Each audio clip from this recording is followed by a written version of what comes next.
सांगली महानगरपालिकेकडून स्वातंत्र्य दिनानिमित्त सायकल आणि ई बाईक रॅली. सांगली महानगरपालिकेकडून स्वातंत्र्य दिनानिमित्त आणि हर घर तिरंगा अभियानाअंतर्गत सायकल आणि ई बाईक रॅली काढण्यात आली. आयुक्त संजिता महापात्र यांच्या उपस्थितीमध्ये भर पावसात ही सायकल रॅली सांगलीतून निघाली. या सायकल रॅलीमध्ये महापालिकेचे अधिकारी आणि कर्मचारी, शाळकरी विद्यार्थी, राष्ट्रीय आंतरराष्ट्रीय सायकलपटू यांनी सहभाग घेतला.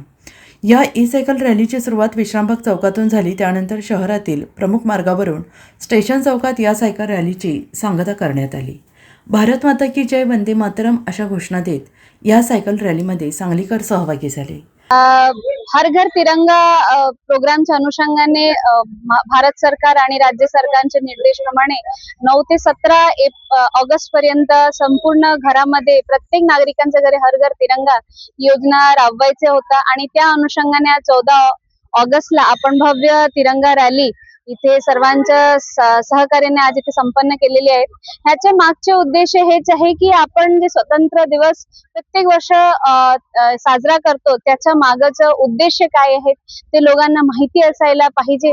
फक्त झेंडा फडकवणं हे ह्याचा मागचे उद्देश न राहता जे आपण 200 वर्षातून अधिक कष्ट करून आज जी स्वतंत्रता आपल्या सर्वांना मिळालेली आहे त्याची जाणीव आज मुलांना पण व्हायला पाहिजे. त्या अनुषंगाने आज आपण हे तिरंगा रॅली केलेली आणि त्यामध्ये सांगलीकरांनी एक उत्स्फूर्त प्रतिसाद पण दिलेले आहेत आणि भरपूर मुलं पाऊस असताना सुद्धा आलेले आहेत. तर एक चांगलं इथे रिस्पॉन्स आपल्याला ह्या तिरंगा रॅलीमध्ये मिळालेले आहेत आणि मी सर्वांना ह्याच्या महानगरपालिकेच्या वतीने धन्यवाद म्हणतो. Bureau report, SBN Marathi, Sangli.